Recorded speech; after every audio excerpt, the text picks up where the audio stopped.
সুপ্রভাত, good morning সকলকে জানাই শীতকালের একটা সুন্দর সকালের শুভেচ্ছা ও অভিনন্দন। আশা করছি সবাই ভালো আছো, আমরাও ভালো আছি।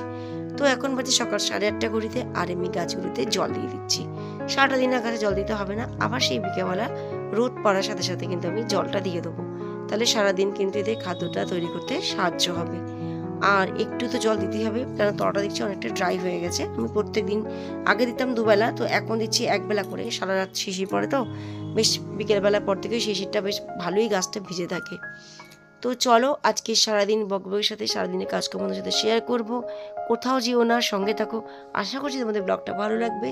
আর সবাই কিন্তু সুস্থ থেকো, ভালো থেকো, ত্বকের যত্ন নিও। শীতকালে ত্বক ভীষণ রুক্ষ হয়ে যায়, শুষ্ক হয়ে যায়, তার সাথে চুলও কিন্তু প্রচণ্ড হেয়ার ফল হয়। তো আমি তোমাদেরকে বলছি, নিজে কিন্তু যত্ন একদমই করতে পারছি না, তোমরা অন্তত যত্ন করো। তো চলো দেখা যাক তোমার দাদা কি কি এনেছে বাজার থেকে। এখানে অনেক কিছু সবজি আছে, শীতে একদম ফ্রেশ সবজি। উচ্ছে না, শীত গ্রীষ্ম বর্ষা উচ্ছে ঠিক থাকবেই। উচ্ছে দুটো উচ্ছে পেকে নষ্ট হয়ে গেল। ভালো জিনিস তো সবই জানি, মন্দ কোনটা খাবার জিনিস জানবে, সবই ভালো জিনিস। দেখেছি তোমাকে এতটা দুনিয়ার গাদাখানে বাজার করতে কে বলেছে?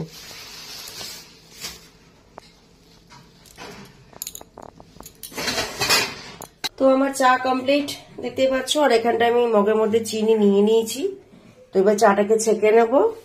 আর এটা আবার নতুন কিনলাম, আগের দিনকে বাজারে গেলাম, এত ঠান্ডা পড়েছে। দুটো চাদর তোমাদের দাদা খুলে গায়ে দিচ্ছিলাম। কদিন ধরে আমরা যে হালকা ঠান্ডা পড়েছে, তো দুটো চাদর খুলে গায়ে দিচ্ছিলাম। আর এই কম্বলটা কালকে বাজারে গিয়ে কিনে আনলাম। দাম কিন্তু খুবই কম পড়েছে, এটা মাত্র 500 টাকা পড়েছে। আর দেখতে খুব সুন্দর, আমার খুব ভালো লাগছে। কিন্তু বিশ্বাস করবে না, খুব ভালো গরম আছে এই কম্বলগুলোতে। আর যেগুলো আমি হারিয়ে ফেলেছি এগুলো না ডবল মোটা ছিল। এই যে দেখছো, এই যে মোটাটা, এই যে কোয়ালিটিটা দেখছো, এটা ডবল ছিল, ডবল। তো আমার মা একটা গিফট করেছিল আমাদেরকে বিয়েবার্ষিকীতে, আর একটা তোমাদের দাদা কিনেছিল। তো এরকম কেউ করেছে কিনা জানি না, আমার জানা নেই। আমার লাইফেই প্রথম কম্বল হারিয়ে ফেলেছি, মানে দোকানে কাচতে দিয়েছি, স্লিপটা আমি কোথায় রেখেছি মনে পড়তে পারছি না। দুটো বড় বড় কম্বল আমার এবছরে হারিয়ে গেল। আবার আমাকে কম্বল একটা কিনতে হলো। আর দেখো, লোকজন আসলে তখন তো কম্বল লাগে, তো জানি না কি করব। মা জানতে পারলে খুব রেগে যাবে।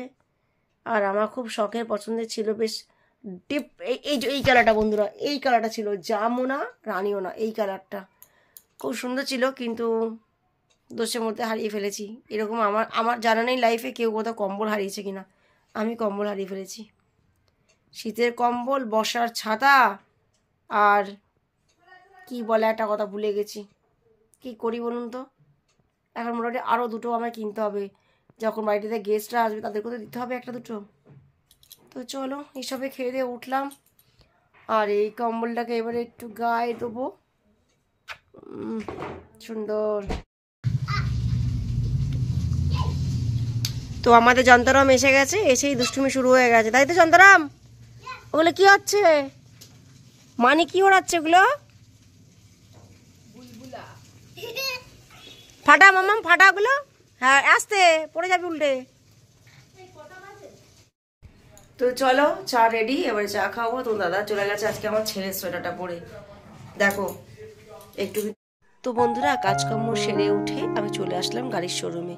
কেন আসলাম ওটাই বলছি, সঙ্গে থাকো, পুরো ভিডিওটা দেখতে থাকো, অবশ্যই জানতে পারবে। আর এখানে আসা মাত্র কিন্তু আমাকে চা আর কফিটা দিয়ে দিল, বেশ ভালো লাগে। এখানে আসলে আলাদা করে সম্মান পাওয়া যায়। কিন্তু বাইপাসের ধারে এটা হচ্ছে মারুতি সুজুকি শোরুম। এই শোরুম থেকে আমাদের গাড়িটা নেওয়া হয়েছিল, অল্টো পেটেন্টটা। তো প্রায় 5 মাস হচ্ছে আমাদের গাড়িটা নেওয়া হয়েছে। আর রোড পারমিট কাগজটা মানে তখন সমস্যা দেওয়া হয়নি, তো এইবারে সেটা নিতে এসেছি। তো চলো জলটা খেয়ে নিই।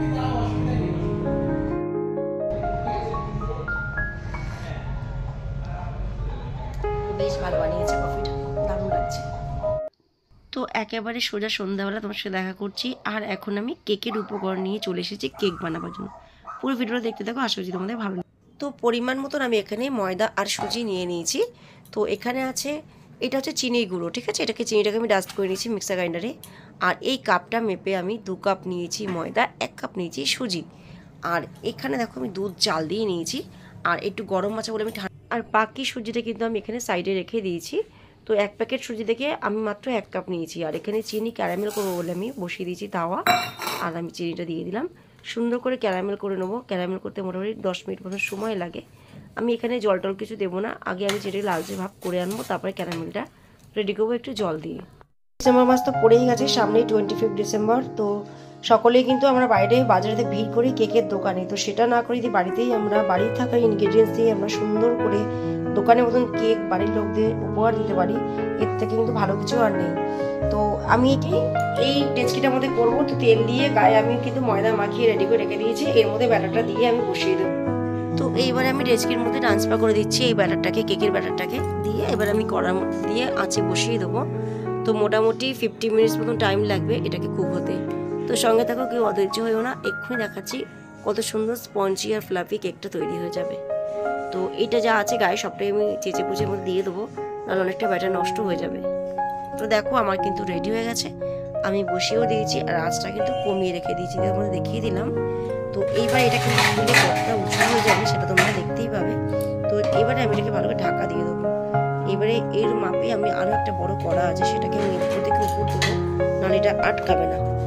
তো দেখো আমি কড়াটা কি সুন্দর চাপা দিয়েছি, দুটো কড়াই কিন্তু সুন্দর চেপে গেছে, আর কোনো রকম কোনো দিক দিয়ে ভাব কিন্তু বেরোচ্ছে না।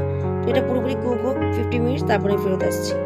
যেহেতু আমি একা হাতে ভিডিওটা করছি, সেহেতু আমি আগেই ঢাকনাটা কড়াটাকে খুলে নিয়েছি। এবার টুথপিকের সাহায্যে দেখবো যে কতটা বাকি আছে। মনে হচ্ছে হয়ে গেছে, চারদিকটা দেখে না বন্ধুরা, বেশ ফুলে ফেপে উঠেছে, ডাবল হয়ে গেছে, কালারটা খুব সুন্দর এসেছে।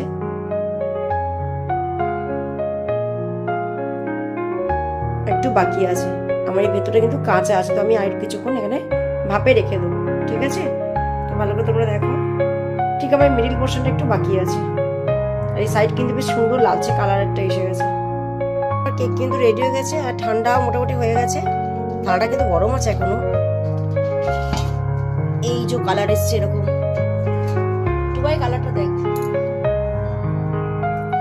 তো বন্ধুরা দেখো, আপনার কি হবে না, দুর্দান্ত হবে। তো এই দেখো কালারটা এসেছে, অপূর্ব সুন্দর লাল, একদম পুরো দোকানের মতন। তো চলো এবার এটাকে কাটবো।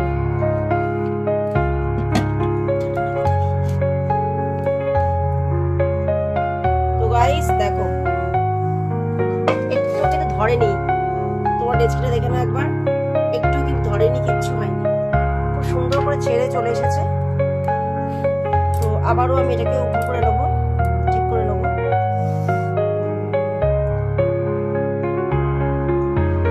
এটা দিয়ে করে নিয়ে, তো দেখো কত বড় একটা সুন্দর কেক তৈরি হয়ে গেছে। হ্যাঁ সব আছে, অপূর্ব হয়েছে, অপূর্ব স্পঞ্জি হয়েছে, ভাবে দেখো।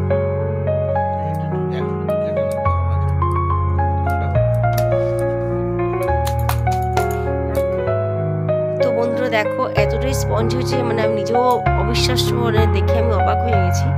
আর ধরতে দিয়েছি তোমাদের দাদাকে ক্যামেরাটা, তো সে দেখো ব্লগের জন্য আর ভাবে না ধরে, সে রিলসে যেভাবে আমরা ক্যামেরা ধরি ঠিক সেভাবে ক্যামেরা ধরেছে, দুঃখিত। কিন্তু দেখো আমার কেকটা কিন্তু দুর্দান্ত হয়েছে, আর স্বাদে অপূর্ব হয়েছে, কিন্তু একটু মিষ্টিটা কম হয়েছে। ঠিক আছে, খুব মিষ্টি যে একদম আহামরি মিষ্টিও ভালো লাগে তা না, হালকা মিষ্টিতেও কিন্তু কেক ভালো লাগে খেতে। তো সব থেকে মেনে হচ্ছে একটু ভেতরে কোনো কাঁচা নেই কোথাও, এইটা আমার সব থেকে বড় লেগেছে। আর আমি ফার্স্ট টাইম কেকটা বানিয়েছি, তো অপূর্ব অপূর্ব হয়েছে। তুমি দাদাও খেয়ে তাই বলছে একটু মিষ্টিটা কম হয়েছে। তো চলো 25 ডিসেম্বরে আবারও একটা কেক বানাবো, তোমার সাথে নিয়ে আসবো, পুরো রেসিপিটা সঙ্গে নিয়ে আসবো।